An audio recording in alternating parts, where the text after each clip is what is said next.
Okay, good afternoon. Today is Tuesday, May 13th, 2025. This is a regular meeting, this is a special meeting of the Mid-Kings River Groundwater Sustainability Agency. Madam Clerk, please call the roll. Joe Nevs. Here. Richard Valley. Here. Doug Verboon. Here. Rusty Robinson. Here. Robert Thayer and Kimber Regan are absent. So we have 4 members present, 2 absent. I believe we can still conduct business today. We'll move on now. We'll do, please rise for the Pledge of Allegiance. Ready? Salute. Allegiance to the flag of the United States of America, to the republic which is stands one nation under God, indivisible, with liberty and justice for all. Okay, we'll move on now to unscheduled appearances. Any person may directly address the board at this time on any item on the agenda or any other items of interest to the public that is within the subject matter jurisdiction of the board. 2 minutes are allowed. Do we have any written correspondence? I have no written correspondence. No one has filled out speaker cards and no one online has their hand raised. Anybody in the audience have anything they want to say? Seeing none, we'll move to approval of the minutes from March 11th, 2025. Moved by Supervisor Robinson, second by Supervisor Neves. Any questions from anybody in the audience? Anybody online? Seeing none, Madam Clerk, please call the roll. Joe Nevs. Yes. Richard Valley. Doug Verboon. Yes. Rusty Robinson. Yes. Okay, we're going to move on the consent calendar. There are none, so move on the regular calendar, and that's the Stakeholder Advisory Committee update. And we have Mr. Garrett Gilcrease as chairperson. Good afternoon, Garrett. Thank you. Guys, How you feel? I mean, it's been pretty good experience for you, it's or you weren't there to one meeting, so they voted you as chairperson. well, there was that. It's like going to the dentist. I mean, you're there to avoid the bigger issue later, right? So it's going good So it's going to be your fault no matter what. though. Someone will be here at next meeting. It won't be me if that's the case. Okay. No, I mean, as far as an update, I mean, it's as good as it can be. I'm involved in a few other GSAs as well, and one thing that we got is a lot of people coming to the meetings. I mean, I think for the most part, we've had a few miss a meeting here or there, but compared to other ones I'm involved in, we got a lot more input, a lot more attendance, which is good. We've got 3 things for you to consider. One's the recharge measurement and registration policy. They're very similar to last policies we had. We made some revisions to them to kind of make them maybe more friendly, clearer, easier to understand, XYZ. We kind of came at this too is to make it more Mid-Kings River focused too, since we're not Tulare Lake Sub-Basin as one either. So as far as that going back and forth, having involvement, a lot of stakeholder input, I think it's going pretty well. So yeah, and if you guys have any questions, let me know. But I mean, it hasn't been a whole lot of fireworks yet. So but we good, haven't good got dialogue. And so how's the temperament? I mean, are we all in agreement on the direction we're going so far? Do we have people going that are kind of out there a little bit or have different ideas? I mean, it depends on the issue. I mean, we're starting to get into the nitty gritty now as far as like allocations and stuff. And that's when I'd say different points of view tend to get a little harder and a little sterner, which is understandable. But I think from the overall, it's been really good. A lot of back and forth. Looking at these 3 policies, this isn't a generation of we looked at the old ones and, hey, this is great, let's put it up there. I think we could have had these ready for you a month and a half ago at that point. But these meetings are 3-4 hours long sometimes, going through, looking at them, revising them, looking at different ways, a lot of input. So I'm fairly happy with them, with the consideration and the issue that we're in. So yeah. Well, we appreciate what you're doing. We appreciate everybody that goes to these meetings. It's not easy, but we need to protect ourselves because if we're not at the meetings, someone's gonna take away our rights. Yeah, no, that's 100% it. So I'm happy with the group so Okay. far. So Chuck, you want to add anything to it? No, I think you did a wonderful job. I think the entire committee is doing a great job of pulling out great ideas and really looking at all of the aspects of each of these issues so that we're coming to good conclusions. Okay. Any questions from the board? I have a question I think I know the answer to, but it's really just a compliment. Yep. You guys decided to meet weekly, didn't you? correct. Yeah, we were weekly for I think the first month and a half or so is pretty hot and heavy. We've gone to like every 2 weeks now just with scheduling and stuff like that, but it's a heavy calendar. I mean, and we're going into a time too, and to kind of give a pat on the back to everybody. I mean, this isn't exactly November, December where you've got a lot of free time on your hands. I mean, it's really moving a lot of things around and a lot of sacrifices to get there. So not only do we have a lot of people there, they're giving a lot of input, but the time of year makes it even harder. And so that's what gives me a little bit of hope. And knowing that what the stuff we've gone through that isn't on this paper, I think the group of people we have in there not only represent the district well in terms of a matrix of people, but it seems like we can get at the end of the day, come up with something that may not make everybody 100% happy, but it's the best we can do. And so we're moving forward so far, which is good. Yeah. We appreciate the time Yep. investment. Thank you. Yeah, no problem. Okay. So on this issue, do we vote on this right now? No. No, I Just think, discussion. yeah, I think Amir's going to come up and talk about the rest of those. Is that correct? Cool. Okay, All right, guys. we'll go to Amir. Thank you. Amir still works for us? Yeah. You haven't got paid, right? No one's paying you? No, yeah, Okay. no, I'm getting paid. Thank you, Oh. though. Thank you, I Mr. hope we get Chairman. something for free. So I can arrange that. just in case anyone in the audience doesn't know who I am, I'm Amir Hussein. I'm with Just Syntec. We are the engineering consultants that are assisting the Mid-Kings River GSA. And we obviously have been very much involved. I also want to thank the members of the committee, several of whom are in this room. The committee's been great to work with. Chuck's been doing a wonderful job as well, and they're doing multiple jobs, I think, at the same time. So I'm impressed by that. So just a little bit of background for the board. You know, the idea here is to get a revised and complete groundwater sustainability plan. So one of the first things that we did as a group with the committee was to walk through what the existing draft plan says. And then we also started to focus in on some of the particular policies that we think need to be modified and go through each one of those policies. And the first three policies that have gone through the committee are here for your approval. I'm going to go through them one by one and then allow you to ask any questions and clarify anything that you want. So the first one, of course, is the well registration policy. And the idea here, of course, was to, at the bottom line is for Sigma to be successful and the GSA to be successful, we need to understand where the pumping is occurring and at what depth the pumping is occurring.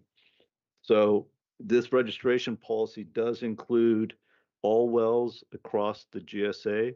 It includes registration of domestic wells. There is no fee for registering the wells, but the domestics are very important to us because we need to understand who might be potentially impacted as we allow groundwater to drop below the levels that it currently is. And all of that is going to be laid out on exactly what those water levels will be in the GSP, but they will be lower than what they are today. And we need to know if there's going to be wells that are going to be impacted and potentially might be going dry. So that's why the domestic wells were included. There is some language in the policy also to address privacy concerns as much as we can as a public agency. I mentioned the fact that there's no fee to register the wells. There is an enforcement process, but it does have an appeals in there, and the appeal would come back to the board for anyone who feels that they were wrongly, accused of a violation. And then the bottom line is the wells need to be registered by April of 2026. So the process would essentially be at the last meeting, the board had approved the hiring of a firm to develop a database, and we're going to start to work through that process, and then everyone in the GSA can start to input their well information and its location, well construction, those types of information that we're looking for. And I do want to clarify that this registration policy is outside of what the state has asked for. This is strictly the GSA going, hey, we need to understand where the wells are and at what depth we're pumping water from. And anything that the state has asked for is currently on hold due to the Kings County Farm Bureau lawsuit. So these are two separate items that we're pursuing. However, the GSA did feel strongly that we need to have this information in order to implement the GSP. So let me stop there and ask if you guys have any particular questions about the policy itself. I didn't necessarily walk you through every step of it, but I wanted to hit the highlights of it. So we have a year to get it done. Yes. And so we don't have a plan in place to how to do it yet. But we're working with someone to come in to do some kind of a internet sign up deal. It's not person to person, right?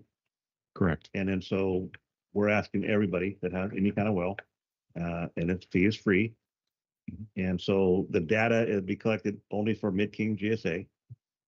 And if someone doesn't sign up, how do we go about that? Do we wait till 2026 and see if they sign up? And how do we know they didn't sign up if we didn't know they existed to begin with?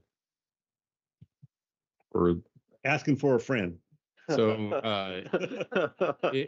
if we have records of a well, then we will give written notice to the individual and request them to register within 90 days. And then we'll use our knowledge here at the county through the assessor's office on landowners.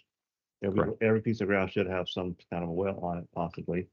And then at that point, we just go one by one.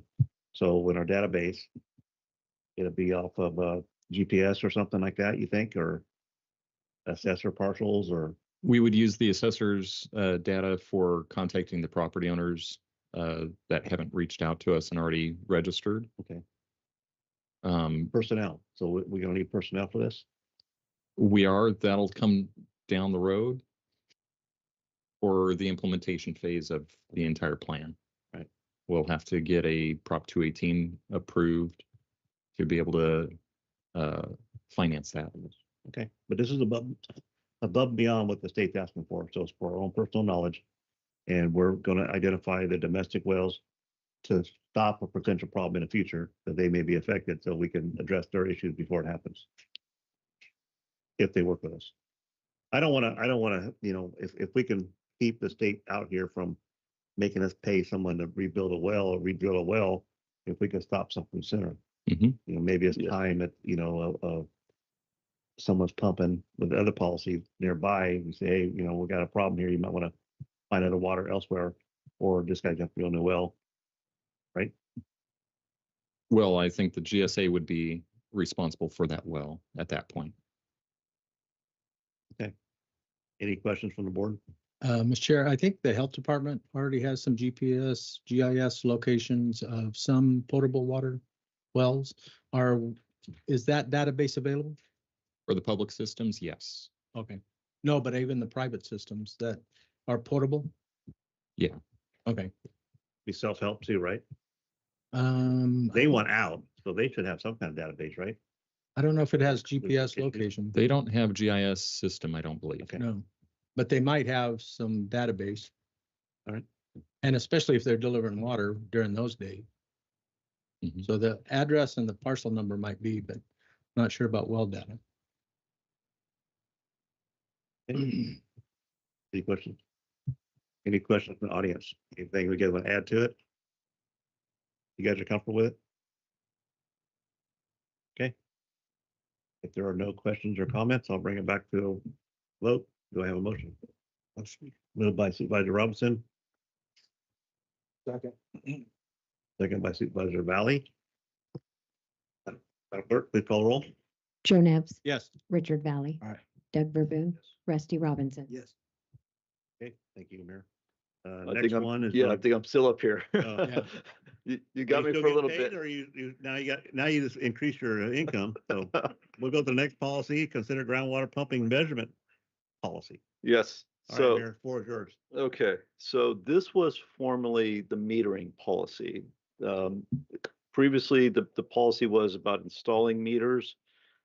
After some, let's say, spirited discussions with the committee, the feeling was that we should allow as much flexibility in the ways that we're measuring how groundwater is pumped. And so we changed it from a metering policy to a groundwater measurement policy with the idea that, hey, we're going to measure how groundwater is pumped, but we're going to allow the individual landowners to decide if they want to report their meter data to us, or if we're going to use some other methodology. And this was to clarify what those two methods were.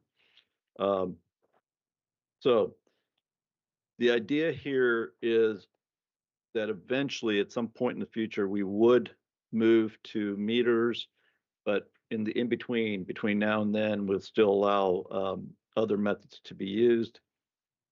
Just again, some of the highlights. The policy does include language to protect privacy. It does not infringe on any well permitting authority, meaning either Kings County or the city of Hanford. Both of those are still the permitting agencies, but the GSA will work with both of those agencies to make sure that there's a process in place to help us enforce this policy. Any well that's pumping less than 2 acre-feet annually is exempt from this policy. So that's the domestic wells, and that value was determined by the state. So anything that's a de minimis well by the state, we also said is exempt from this reporting policy. And the two methods that we're going to allow to be used is the flow meters, and then using the evapotranspiration data that has from the remote sensing from the satellites. And we already have a contract with a group to give us that data. I do want to mention one thing that's important is that if you do use the ET method, this requires data from individual landowners on their surface water. So we look at, when we're calculating, taking the ET value, we have to know and understand how much rain occurred, which they're also going to provide. And then we need to know if there's any surface water delivered to that particular parcel. And then we back calculate into the groundwater pumped amount using some irrigation efficiencies and assumed irrigation efficiencies, depending on the type of crop that they have. It's not perfect, but it allows us to proceed, and it is acceptable to the state as well. So I think that's important. It's actually in the initial documentation that the state wrote on our probation documents for Tulare Lake, they do allow this method to be used. Well, now, Tulare Lake's not being monitored, right? Tulare Lake, so I will say that most of the GSAs within the sub-basin now are moving to some kind of measurement policy. Some of them are using ET, but most of them are starting to move towards meters. We had a meeting with the guy that owns the LiDAR company that does it, Yeah. and he says, we're not allowed to share their data, and we don't monitor what they're doing. And this was last week. When you say Tulare Lake, El Rico doesn't do any monitoring on that. yes, El Rico does not use that. I feel we might be exposing ourselves to what we're doing to show that how much water is available to someone else to come get it. So, I mean, I don't have a problem sharing my data, but it's really no one's business how much surface water I use if it's a target for someone to come take. Yeah. So you have the option under this policy then just to report your meter data and your surface water deliveries or anything like that don't need to be reported to us at that point at all. And that's why we wanted to make sure that everybody had some options depending on whichever method might be better for them. And yeah, I just worry about all this. What we're doing is, controlling the groundwater pumping, and then targeting. It's going to be now the next phase to be targeting our surface water supply and get it out of here too, and then save the groundwater for someone else to take out later on. So that's just my own personal opinion, but as long as everybody understands that once we start collecting this data, it needs to be our data. And so even if the state gets it, I don't want them, we can't get El Rico's data. So why the hell would they come get ours? Yeah.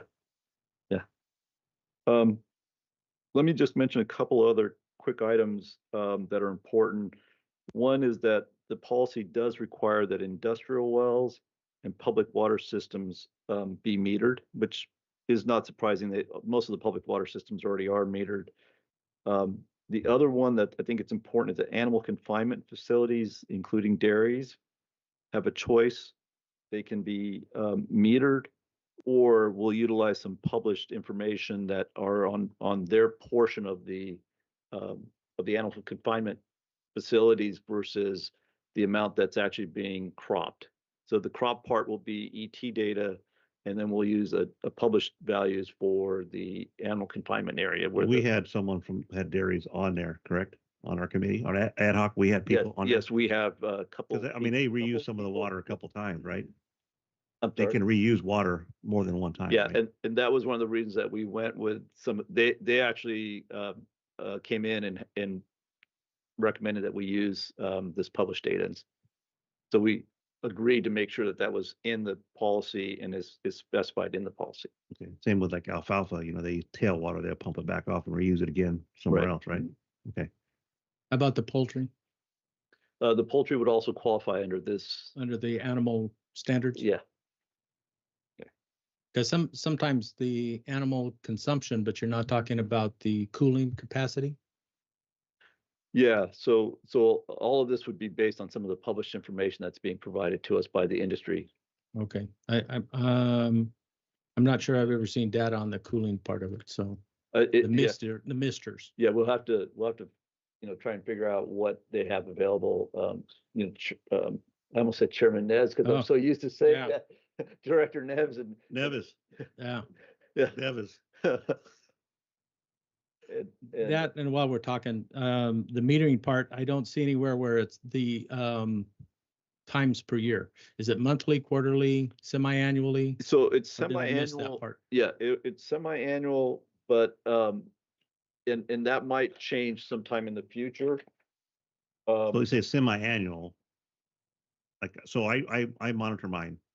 I take a picture of the meters Mhm. January 1. Yeah. And that's the start of 1 year and the ending of another. Yeah. So would you do it any other time? Yeah, we ask them, I'm sorry, I want to make sure I get this. It's under right. item E. Item E, right? Mm-hmm. So it is quarterly. I beg your pardon. It is quarterly. So under item E, which is on page 5. Here's says monthly. So what we do is we ask them to record the data and then report it to us quarterly. Okay, So, okay, so, that could be problematic. yeah, I just, a lot of the landowners aren't the irrigators. Right. And we go through labor quite a bit and sometimes the wells just run. I don't have a problem with the once a year. And for mine, so I'm just gonna do this year as an example. I started January 1, I took pictures of it all, I put a file on my phone and put each well. And then I'll come back in December, I'll take a picture, put the meter number back in a file. I also set a separate set of notes, so I don't, if I lose one source of data, I have another source of data. But so groundwater versus surface water. So I've had one irrigation under my belt right now. So I Mhm. have that number. Mm-hmm. I'm going to get ditch water here in about 5 days. I'll have that till September 1st. I won't turn my pumps on at all. So do I still got to go collect the data off my wells that I'm not using? Yeah, you just got to show that it's zero and that So it obviously. won't be zero, it'll be whatever it ended up. the last time. Zero Usage. use, I'm sorry, I meant Yeah. zero use. So we would like it monthly for a variety of different reasons that might become more apparent in the future. One, as we start looking into groundwater allocations, as we start going to the allocations, You'll know when to turn somebody off. Okay, we're not turning, yeah, we just want to know how much water is being used, right? that's what they're going to think you're doing. Yeah, we want to know how much water is being used and then everybody's account at some point in the future, when we have an accounting system, they'll be able to look at that every month and be able to say, okay, here's where I am against the allocation. So that's part of it. And then the second part of it, quite frankly, is if we're in an area that is starting to show impacts, whether they be water levels or subsidence, we need to know how much each person is doing and what aquifer. There's Mid-Kings is kind of interesting because there's parts of Mid-Kings that have 3 aquifers where we're pumping from 3 different levels. There's parts that only have 2, and there's a small part that has none, that only has, 1. And so we need to understand where that water is being withdrawn from as well. So the monthly, again, we're asking you to record data monthly, but just report it to us quarterly. I think once we get started, we'll be able to do it. It's just another job that we have. Yeah, it's a start, and then we'll make adjustments I think everyone kind of But recognizes. if you're the one guy in control of small farm, it'd be easy because you know I Right. turn it on, I put the number down. Right. I'm not gonna go out there. Hey, Right. Mr. Chairman, I think just at this time, only because the gentleman, I'm glad you mentioned the word subsidence. I don't have my glasses on, but I've read the, I've read these 2 times. I bet you look good. Come on. After, I read these 2 times and I don't even see the term subsidence in any of the language on these 2 policies. So again, unless I'm missing it, but you brought it up and I'm glad you did, because if I want to know at what point it was appropriate to address subsidence in any of these policies. Yeah, so 'Cause- we're working our way through the policies and you have these 3 in front of you, and then we're going to work through the allocation policy and a well mitigation policy. What happens after those policies are done, the other part of the document that we haven't worked on yet is a management plan. And the first one we're actually going to be addressing is a subsidence management plan. And that is what happens if we start to see subsidence in an area. What steps do we actually take? And concrete steps like, hey, subsidence is happening at this rate. What are we going to do? And if that continues, what do we do in the future? And then at some point, if we start to hit our thresholds on subsidence, what are we going to do? So Do you think with subsidence that it's an if or a definite? so subsidence is absolutely occurring. There's no doubt about that. No, I'm saying like in the future, even with policies in place. I mean, we're going to have subsidence, right? There's no avoiding it, right? Our plan is to start to minimize the amount of subsidence, and that's going to occur when you start to see some of the pumping allocations, and that's one of the things that we're working through. But the idea of the allocations is to start to get some of those issues, both the water level issue and the subsidence, reduced and So slowed you down. don't think that it's appropriate in either groundwater pumping measurement policy or recharge policy to at least have a sentence I of think any kind of reference to subsidence in the language? well, I think the subsidence issues and how we're going to manage subsidence will be in that management policy, or excuse me, the management plan for subsidence specifically. And all of these policies then can be adjusted. But that plan will, if we start to see impacts, it will override these policies. That the plan will govern and determine what we do in that area where the subsidence is occurring. Okay, and the reason why I'm asking is because if I remember right, and again, I could be wrong, but if I'm remembering right, part of the reasoning on why you guys got here versus, when I say got here, meaning in these chambers versus where you guys were handling your own business under a different umbrella, was a debate on subsidence, and that there was some people who were pushing for 10 feet allowance of subsidence, and some people in your ranks saying, no, the state's not going to go for that. So if I'm remembering that right, I was assuming that as we got here to policies like groundwater pumping and groundwater recharge, that there'd at least be the word subsidence in the policy. It ain't even in here. I would feel more comfortable having at least one sentence with some language that says something to the effect of XYZ of what you're saying at the podium. And so also just in talks as what I had with people, and my concern for subsidence, and maybe not under this umbrella, but my hometown is Corcoran, and we all know what's occurring over there, and having begged the governor for $22 million during the flood. And prior to that, property owners like me and elderly people and veterans having to pay the bill to raise a levee that's there to protect the city of Corcoran from flooding, and a levee that constantly is getting sunk, right, 2 feet at a time. And then homeowners, we have to pay for it. Or in the last case, during the flood emergency, the governor paying the money to raise it, and people asking for 10 feet of subsidence. Then my common question, and the common question of my constituency, is who the hell is going to pay for that levee next time if you have 10 feet of subsidence and we have another flood? So again, that's where I'm coming from. And, but to get to the point, when I'm talking to people, they're saying, whoa, Richard, you need to step back a couple of feet because there will be subsidence no matter what because of X, Y, Z. And those are the parts I'm interested in hearing about. And that's why I would assume we would already be addressing the subject of subsidence in these early policies.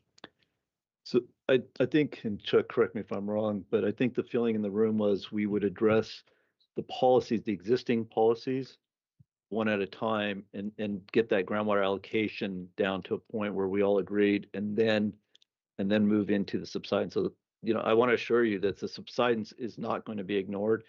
There will be a very detailed subsidence management plan of how subsidence will be handled, how it will be addressed, and then and that will be included in the document. It will be part of the GSP. Okay. So you're saying at some point we're going to have a meeting like today and on the agenda is going to be a separate Yes. policy on subsidence? Yes, very much so. And it would come back before this board for approval. Chuck? Thank you. Yes, so we would have a separate item specific to subsidence coming in the future. These policies before you today, we started with some of the lighter loads to lift, and we're working our way into the heavier discussions.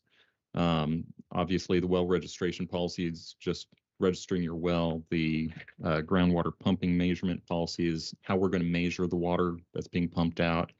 And then the recharge policy that's going to be discussed is only dealing with recharge aspects. We're chipping away at this one slice at a time. But yes, we will be coming back with directly addressing the subsidence as it pertains to the Mid-Kings River GSA area. The portion that's around Corcoran is within the El Rico. We won't be bringing that. Now I understand that, but I guess where I'm confused is how the people in the South were able to try to influence these folks here and to create controversy enough to where they fell apart. And now we're here dealing with it. So, I mean, I guess I just ask, so as you go into your policy and drafting on subsidence, is that conversation just going to be between your people at the table, or are you going to be taking input from people down south? So the policy that or the management plan that we develop for Mid-Kings River will be developed with this committee here at the Mid-Kings River. It's not going to be impacted by what's going on now. We do want to make sure that everything we're doing coordinates and makes sense. So whatever subsidence we're allowing at our borders, our neighbors have to be able to match that too, and that's our expectation. So we would be having those conversations for coordination at the borders, but we're not. They're not influencing how we're writing our policies. So whatever issues you guys had early last year when you were trying to send your plan to Sacramento, you don't. Different group. No, I know it's a different group, but it's a different group. But I'm saying you don't foresee those complications again then?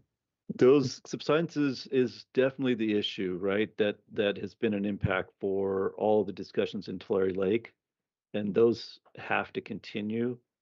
We had a Tulare Lake GSA managers meeting last week, and it's what we're doing is we're putting together some maps for the entire Tulare Lake to show everybody what, and how we're going to make this. So just as an example, if we said we would allow, I'm going to make up a number, 6 feet at our boundary, and our neighbors are allowing 10, there's a problem there, right? And we have to work through those. So that's still issues that need to be worked through. But the discussion of how much we allow within Mid-Kings is going to happen with the committee, and then come back to this board for approval. Thanks, sir. I appreciate you clearing that up. Yeah. Thank you. And I think it just shows how hard it was before to come up with a plan for the whole basin. Yeah. And because we're all focused on the neighbors, what they're doing, we need to focus on what we're doing. Yes. To prove that we are not the problem. Good questions, Mr. Chairman. Yes, sir. Good. It's probably a question for Chuck. Chuck, on Roman numeral 5, where we're gonna we're going to share our information with the Department of Water Resources data. Should we also include the State Water Control Board in that, at least until we're back up with DWR? So Sigma law says that we provide the data to DWR. Even though they're not speaking to us? Well, neither is the State Water Board either at this point. We will work with both the State Water Board and DWR to, as needed, to be able to get out of the probationary status. As soon as we're able to talk with them, we will begin dialogue with them. Okay, all right. And then let me see.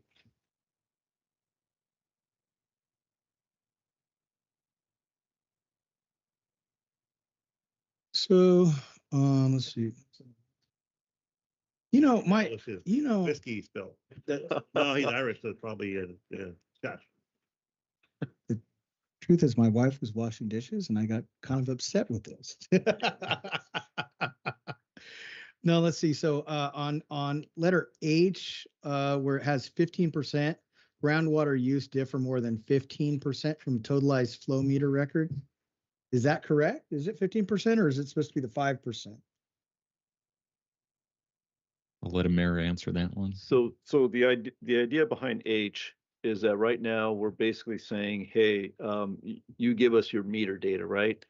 The end user, the land user goes out, the well owner goes out, he records it every month, every quarter comes in, and we start to look at some of that data, and then some of it we're going to check against our Land IQ ET data and be able to say, hey, there's a check, right? Your meter reported X amount of acre feet. Our calculations are Y amount. And at some point we had to be able to say, hey, is your meter actually working correctly? And we picked 15%. So if you're 15%, your meter readings are 15% off of what we're calculating, then we need to sit down with that well owner and say, hey, is it a well, is it how you're operating, or is it your meter, or is there an issue? And that starts a dialogue. It doesn't say that they're wrong. It doesn't say, hey, we're immediately gonna, Just where it starts to get questioned. it just starts to get questioned. Yeah. And what if you don't, what if you're not able to? I see right here, you guys, you want to come to an agreement for like a date for an inspection or something. And what if the landowner is combatant about that and you're not able to really do that? Yeah. I'm gonna leave that one to you, Chuck. Then it probably lends into the section under enforcement. So the $1,000 fine or $1,000 a day, I see where that could It also. starts with a written notice of violation. Right. We work with them over 90 days, and then it starts to move into the $500 fine, 90-day period, and then into the $1,000 fine. And then beyond that, you can impose $1,000 a day. Read? Is that? I don't believe it says $1,000 a day. Did it? It does. Oh, does it? Yeah. It's a method that's being proposed to try and incentivize people to come to the table and work with us. So.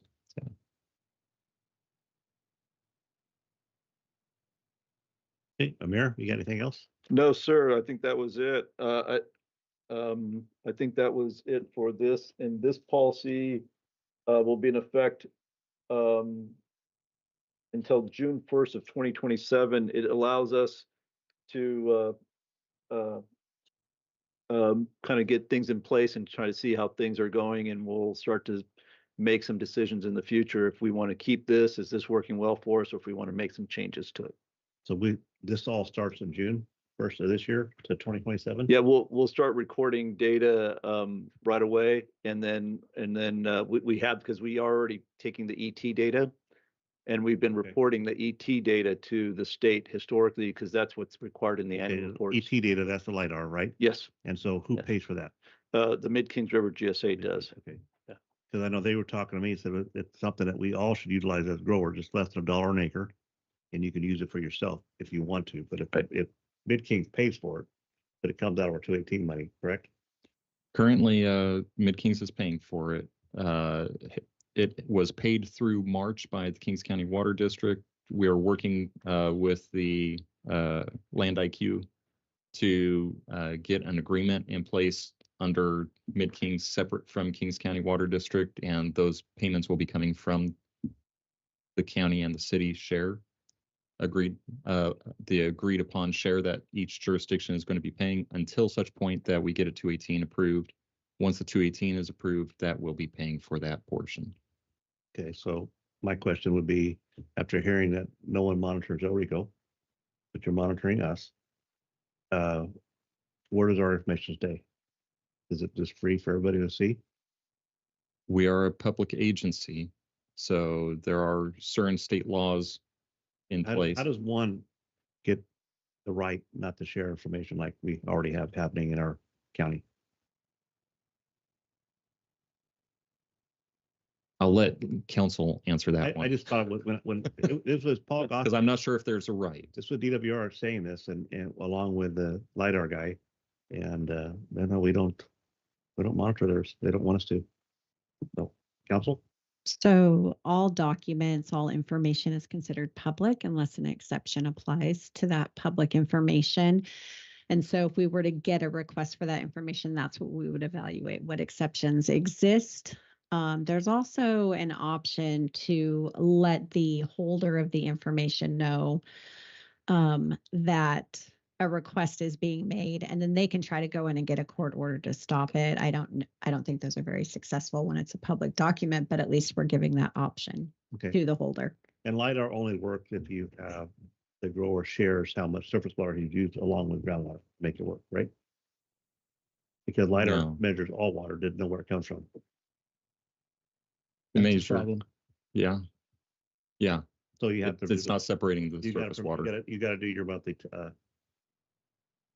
reporting, Correct, and so monthly reporting needs to tell whether surface or ground. correct. So do we report our? Well, what we've asked in the We can't do our policy, surface water. We can just say irrigation by surface if you got 0 on your wells. Because you're going to assume someone, well, how are you farming if you don't have surface water? You got a well that's not registered?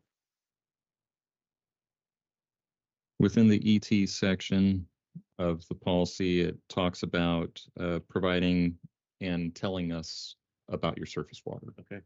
So that that is able to be calculated out of the ET equation. And we're focused on mid-Kings here, but so you're irrigating, you call it surface water, but it could be groundwater coming from somewhere else. Listen, I just thinking out loud, sorry. Mhm. All right, Amir, continue. I believe I'm done. I believe you have to vote if you don't have any more questions on this policy, approval of this policy. Any more questions? Mr. Chair, I think, Amir, two other things that just kind of popped up Sure. is dust control and fire protection. And we don't have a section that has the accountability of those type operations. When we have large fire like the toss walnuts, and when we He have, can hear you sitting right out there. I know, and they know. And they know how much water took. That goes against our groundwater allocation. application, yeah. And that's what I don't want to occur, Right. because I want to be able to hook a fire truck to a source and be able to use it without any ramifications. And the toss fire, the Keenan nut fire, the Stratford cottonseed fire, Stratford provided about 100,000 gallons of water on that fire that was shuttled by trucks. So I think, and then the other one is the dust control because of the airborne. That water is not captured under the ET, and it's not for crop production, but it's also a use of water. So I would kind of like to see that incorporated into the policy, because water is not just used for animals, it's used for environmental control and fire protection. Yeah, it'd be a large amount. I know for myself, if I do dust control, it's only 1,000-gallon tank because I'm a small farmer. I would do maybe 10,000 gallons a week. Correct. So out of 3 months, so you don't always need to do it. And it's 43,560, 530 for an acre foot. 325. Yeah. So take a lot of A lot of water to make a difference for acre foot, Correct. but there should be an allocation in that someone could fill it in, I guess, if you do a lot, especially dairies or silage guys. I mean, no, meadows, they pump, but they do get out of the canals. Most of it comes out of the canals, but I don't want to prevent fire protection because they're afraid they're not going to hook up to the meter. Okay. And because that constitutes a lot of losses in cities. Every time I flush a hydrant, every time a fire truck fills up from a fire, whether it's an automobile fire on 41, I don't account for that because we don't water the meter out of the fire hydrant. But the totalizer from the community captures every gallon that's pumped from the ground, but not all of it comes back through the meters. So I Don't think look at me to figure it out. well, I'm just saying that could be a 10 or 15% of the water usage that's not goes to production. It should be a column in there for allow that for construction. I know we were at the Naval Air Station yesterday, and there must have been 6 water trucks putting water out. Correct. Yeah. And they're trying to build, yeah. So I think, oh, I'm sorry, good. I just have a question for Supervisor Nick. So in terms of the airborne portion, because when the land gets fouled, obviously you have a dust problem. And so, and I don't know if airborne's quite worked that out yet. So you're saying kind of in the future, if they were to say, hey, you know what, you got to let these weeds grow or something, basically there has to be some sort of water to have some sort of foliage to make sure this dust doesn't go up, that would also be accounted for. Is that what we're talking about? Yes and no. I'm not talking about fouled land. I'm talking about they harvest tomatoes and the dirt roads going to that. It's seasonal. Okay. It's to prevent the mite around the fixed crops, permanent crops. You have to have a dust control plan for airborne. Yeah. And it either that or have a what do I call it, dust-free or durable. Well, you have to make improvements they used to check every year. They'd come out and say, what improvements did you make? Correct. Well, I put a sign up saying no trespassing, Right. or I put a gate up, or I put oil down. Yeah, some growers put oil. You don't want to do it all at one time because you got to show improvements every year. Correct. Okay. So some of it's seasonal, as in, making silage. Some of it's harvest. Some of it's just dust control because of a permanent crop. Do you think this is going to make a difference in our groundwater? Or We did get started. Yeah, can we adjust it as we go. I think the idea here is to capture all groundwater pumping, because Right. that's ultimately what Sigma is responsible for, is all groundwater pumping. And if the city, for example, is running their wells in order to fight that fire, all of that needs to be captured. And in the off chance or in the issues where some of the locals might be pumping water for a fire, I think using their own personal wells, I think the idea here is to capture that so we know how much water ultimately is pumped. But the GSA then would be able to reevaluate whether we're going to charge them or hold that against them for their groundwater allocation. That's a separate issue. I don't want to conflate these two. This is really to understand how much groundwater are we pumping every year in No and matter year what out. it's used for. Whatever it's used for, is how much are we actually pumping? So did that answer your question? Yes and no. Again, I don't want to deter firefighting because of the meters. And I don't want to be carrying a meter on every fire truck. And I don't want to have every battalion chief carrying a meter. So not every fire is huge. Not every incident is gigantic, but I want to be able to account for that. Sure. Under the current proposed policy, each well would have a meter. So if that well's clicking on, then that meter's rolling. So you would know with water consumption for whatever the use is. If Right. they go under the ET side of things, it won't get captured That's right. because we'd be only looking at the crops that are growing through the satellites. Well, but then that well is going to register a lot more usage. And in Stratford, our normal use is 100,000 gallons a day. When we had the fire, it was 220,000. So, we had to fill up the fire trucks when they left. They were full when they got there. They were full when they left, but that doubled the usage in one day. Yeah. So one thing I'll say is that all these policies are around gathering information, Correct. whether it be the meter policy, you mentioned subsidence earlier. It's about gathering, or the well registration policies. We got to know what we're using, not only to influence the policies that you had mentioned, like we can break it out as we had a fire, we allocate and keep record of we took this much for a fire, and say, I don't want to say enforce, but I mean the policy will have a mechanism, just like with surface water will come in, that was used for non-farm purposes, so it would not be, in my estimation, a negative debt against Stratford. And sort of stuff. And into subsidence, we need all of this information of how much water we're extracting, so then we can identify where the problems are happening and deal with those on a very small basis and not be punitive to everybody within Mid-Kings River GSA. But if we don't get the information, we can't make those scalpel type movements, right? It would be very broad and very punitive to everybody. And that's why we wrote them the way we did, is so that we can make it as open to people. You can use meters, you can use ET data, making the glide path into this as smooth as humanly possible with the pressure that we have on us. So I think all those will be rectified later in different policies, and we can take those in terms of the fire, in terms of subsidence. But the one I go to is like the well registration policy. I get it. It's a data thing, and I really don't want to give data to anybody. I'm with you, Verboon. I think it should stay here, be ours, and it shouldn't be given to anybody else, because we need it for our own internal calculations with the state and nobody else. But if we don't know how many wells we actually have, we're going off of a state's record. And in their record, they think that every well is drilled since the 40s is active. And that's where they come up with their number of this many wells will go dry.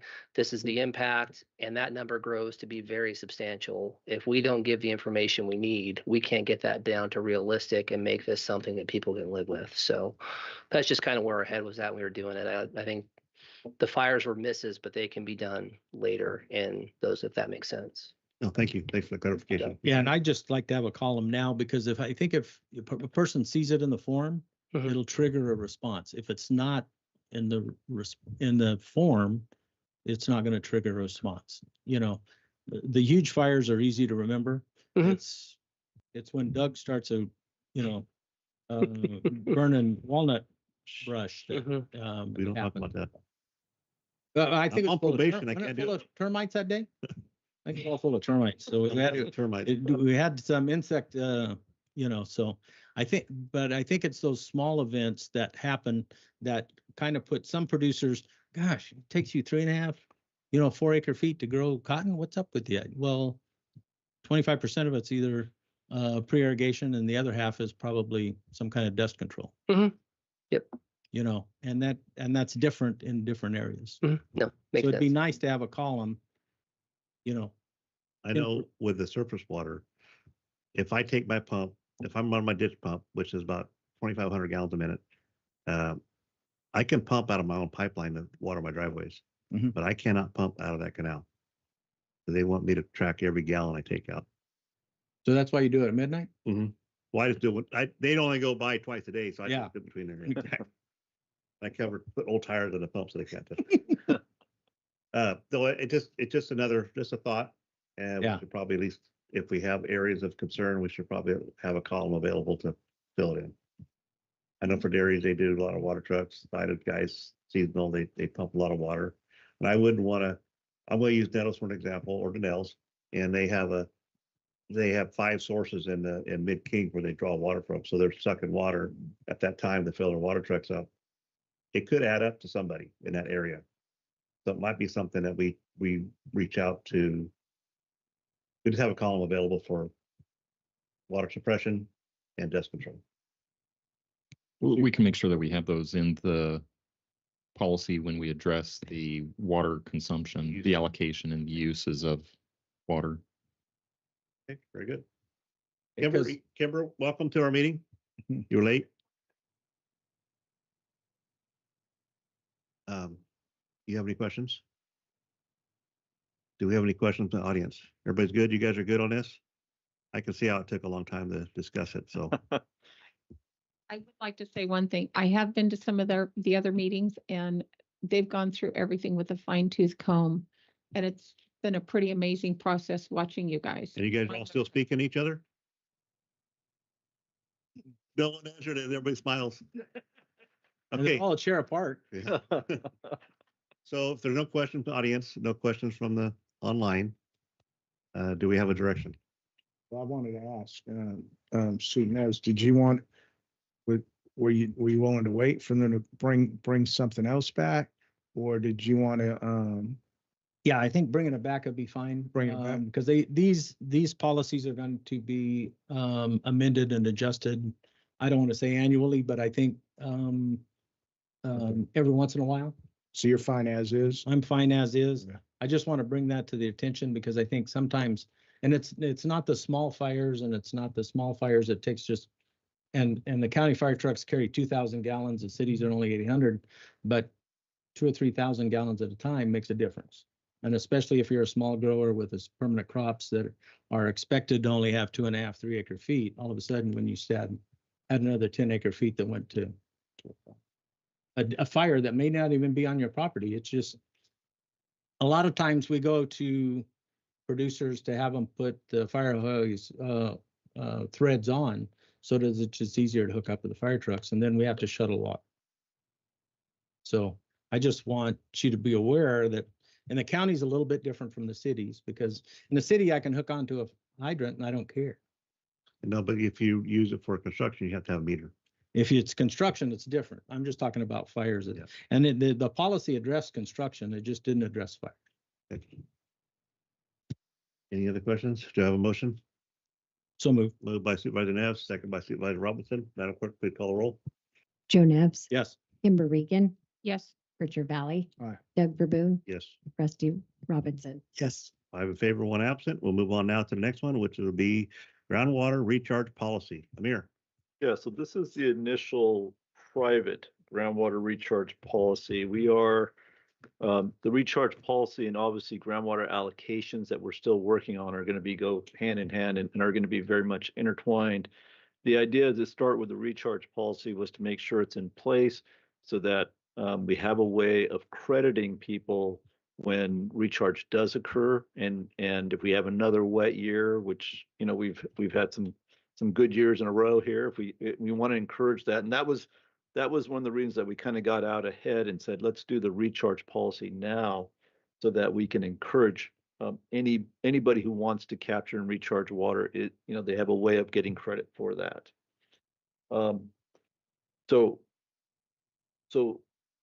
In the future, we're going to be bringing you a groundwater pumping allocations, and you'll see in there that there'll be a column to make sure that any of this recharge policy and those credits are also shown on that as well.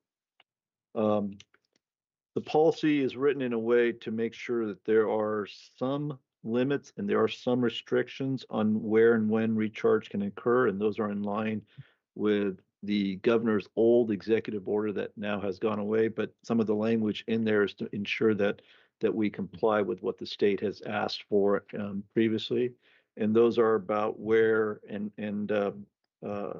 you can put it in terms of where pesticides or animal wastes have been applied as well, and how long you have to wait. And that you want to avoid any areas that might cause damage to critical infrastructure or critical levees, things of that nature. So that's there on section 4. And then the idea here too is this is called an initial policy, because the idea is we start to get more information, we start to see how people want to function under this. We're going to come back to the board, we're going to update this. I fully expect this of all of our policy, this is probably definitely one that's going to be updated on a fairly regular basis, because we're going to get a lot more information on how people are actually operating their recharge facilities and what makes sense for them. So a question. Yes. So on-site recharge is an area that has been designated that will accept water on your property. But say you don't have one on your property, but you own surface water rights, and you got, we're 200% of normal. So you want to take your allocation and you want to put it in a recharge basin somewhere else. Do you still get credit? Yeah. So you're way ahead of me. Oh, But, sorry. but let me, I tell you what, Chairman, Verboen, if I can finish I my, thought you're finished. no, Oh, I just, okay, keep going. if Sorry I could about just, that. I just want to walk through the Don't answer policy me. and I'll see if I can get the answer to my. yeah, and then It I'll be keeps the happy. meter going. That way he has those pauses and keeps the meter going. It was a pause to make sure everybody was with me. Yeah. All right. One of the things that we are asking for in the policy is that everyone who's going to recharge, register their wells with the GSA as to where that recharge is occurring. And then one of the big differences from the previous policy is that we are giving you recharge credits by aquifer. And as I mentioned, in some places there are 3 aquifers, and in some places there's only 2. But so what we're any recharge from the surface, we're crediting the first 2 aquifers, which are above the Corcoran clay. And then if you're charging below the Corcoran clay, you have to actually recharge within that aquifer. So you don't get to put water on the surface and then start to claim that you can pump water from below the clay, because it's not going to make it there in any time in the in the near future. If you build a engineered facility, a dedicated recharge facility, so you go out, you've hired, not us, we represent the GSA. So this, as I made the joke before, this is not the Amir Hussein Porsche Fund. Okay, it's just if you hire someone to go out and do the dedicated and the engineering facility, you'll get 90% of the water that you put on the surface will be credited to the landowner. Each of those credits then roll off on a 5-year rolling basis. So water that I put in today, I can use for up to the next 5 years before it rolls off.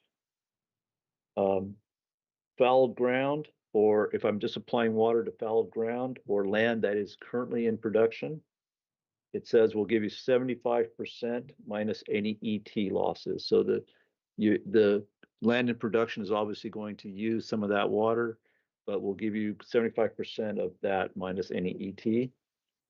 And then if the land does flood, there's an uncontrolled release.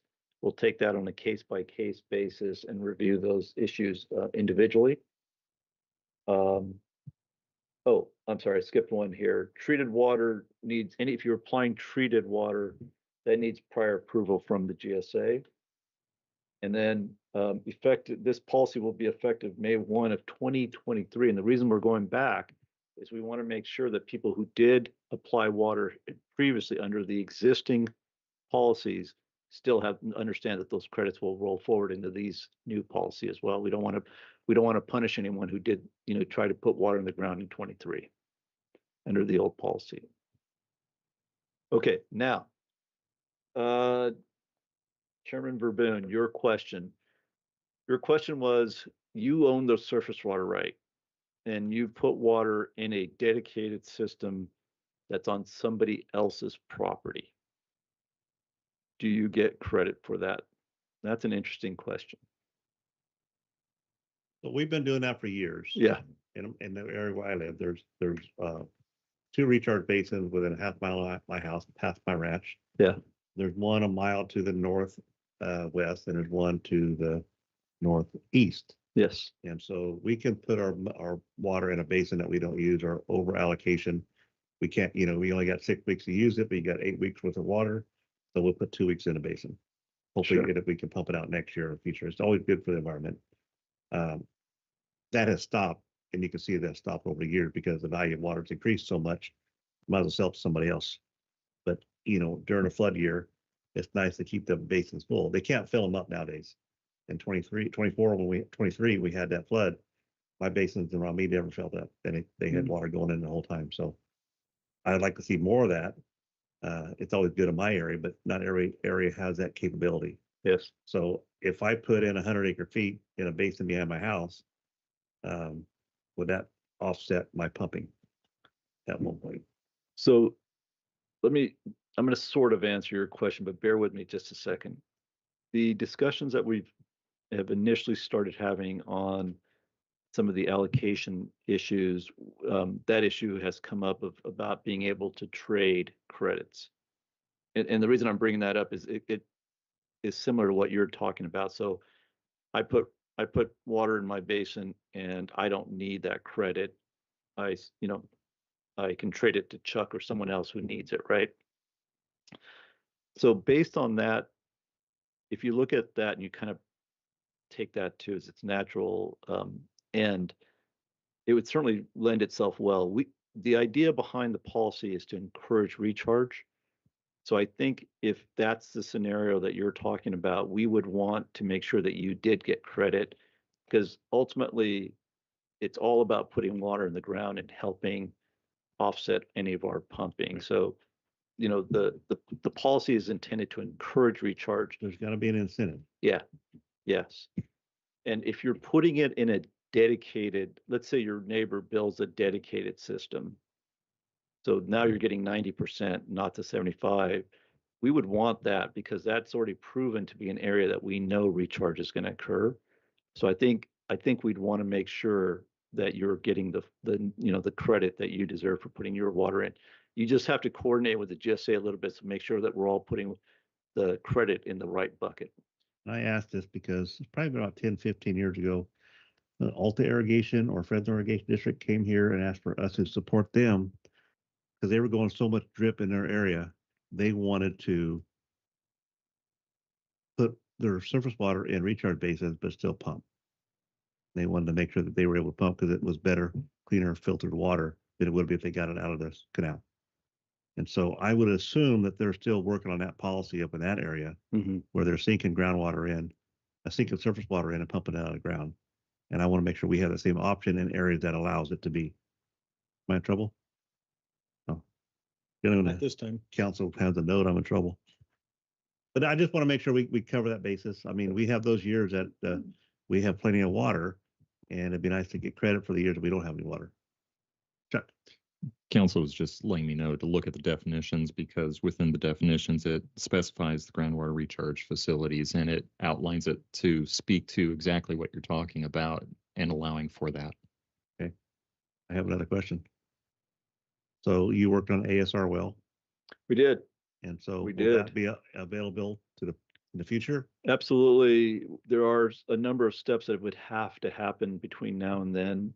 One of the things that Westlands, when they implemented their program for the ASR wells, they did a programmatic CEQA document that covered all of the CEQA issues associated with that, and that has not been done on either a GSA level or a basin-wide level. So right now, ASR, if you were to do it, you'd have to go through that individually, which you can do. And certainly the GSA, and I'm hopefully not speaking out of turn here, we would want to make sure that we try to encourage as much recharge as we can. Natural recharge. Yeah. But ASR is good for those heavy flow years where we can get water in the ground sooner and faster.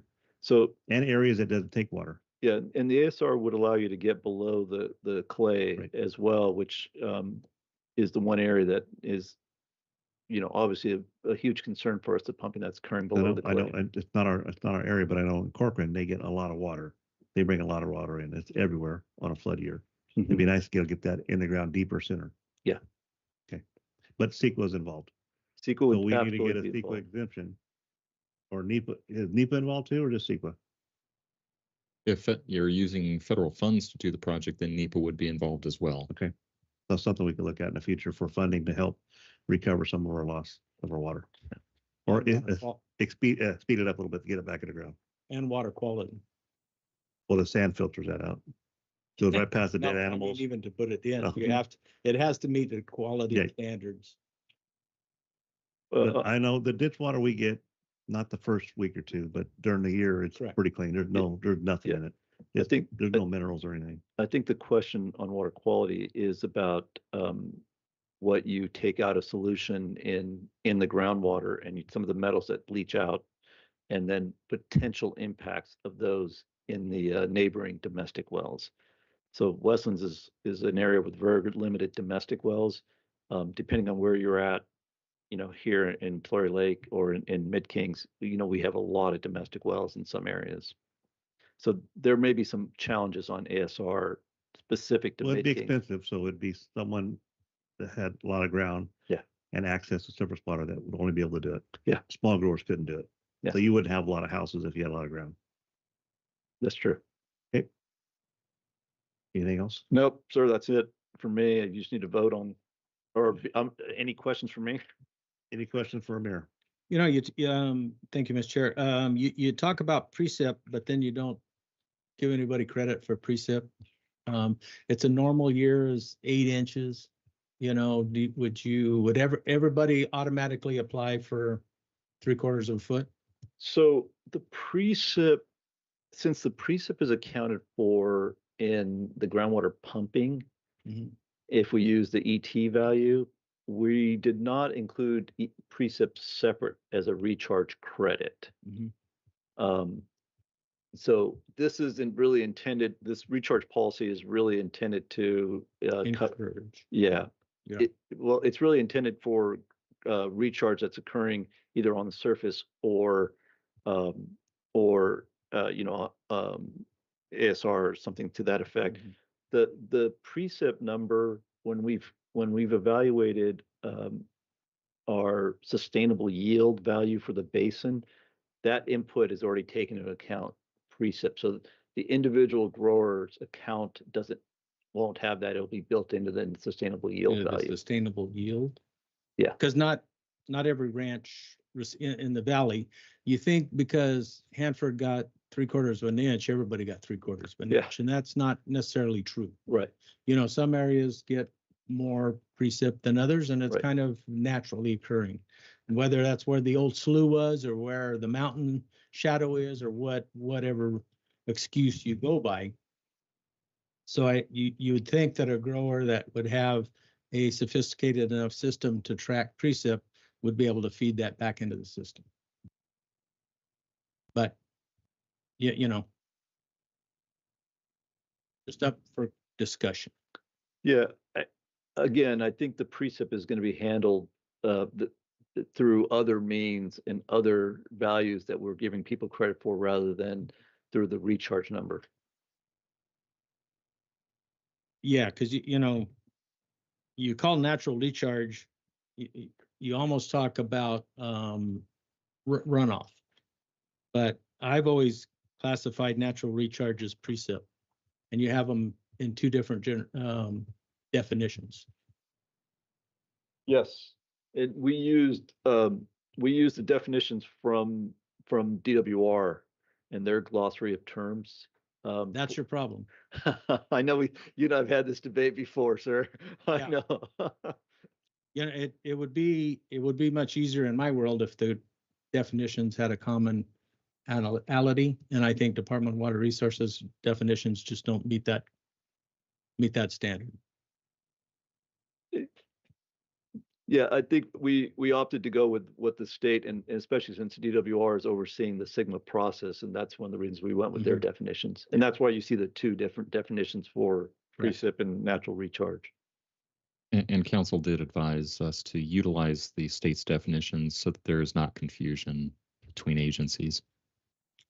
You'd have a definition problem in Cal Poly if you had this. You know, but I understand if you want to go with the Gestapo of Sacramento versus academia, I can understand that. But just a comment. Thank you, Mr. Chair. Thank you. Any other comments? Kimber? No. Good? Good. Okay, and so this is just basic stuff we got started here today. If we have more policies we're working on in the future. Yes, there will be more coming and more controversial stuff in the Sweet. future. Okay, and you guys are okay with what we have here, right? All right. Madam Clerk, is there any questions from the audience? Do we have any questions online?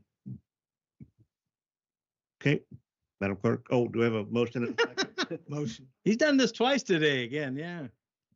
It's the dementia. Supervisor Robinson has a motion to approve. And Bev second that. So Madam Clerk, please call the roll. Joe Nevs, Yes. Kimber Regan, Yes. Richard Valley, Doug Verboon, Yes. Rusty Robinson. Yes. Okay, very good. We're going to pull the next item because Eric is out sick today, but we do appreciate the ad hoc committee. It is beneficial to our community in the future and beneficial to ourselves too. So I do thank you for what you're doing. I appreciate it. We'll move on now to board member comments and announcements and reports. Anything to add? Anything? One quick one for Mr. Kenny. Hey Chuck, this is kind of like the first meeting where we had some substance here, Yes. and then saw the work that took place to get here. Do you have a better gauge on the impacts to you and the position you have and to your staff? Something more or less as it relates to time away or time invested into this? It is a heavy load, and my staff is bearing that load as well. In particular, my deputies below me are picking up where I'm having to be gone for these types of activities. And so, yes, it's a stress on the entire department, but we're managing at this point and pushing through. All right, I mean to put you in a uncomfortable position, but I mean, I think it's a fair question because Sure. when decisions were made to put you there, obviously we knew it was going to be a lot of work, but now that you're going through it in real time, I don't know at what point, if that's something that comes back to the Board of Supervisors to review what the impacts of Chuck and his company, his department, or if that's something that gets taken up by the, you know, Ken? It would go back to the Board of Supervisors. We'll do a performance evaluation. And then, Yeah, maybe that's something that we think about doing sooner than later, because now they're really feeling it, and there's going to be obviously a lot more work and more controversial issues that might, put more of a strain on Chuck's role with the county and his staff. I think it's fair to look at it again. very good. Supervisor Robinson, anything? Anybody in the audience, anything they can share with us? No. Okay, board correspondence. Don't have any correspondence for you today. We'll be back here again On June 10th June 10th. at 1 p.m. Yeah, okay. Thank you again. I really do appreciate it. See you June 10th. Meeting is adjourned.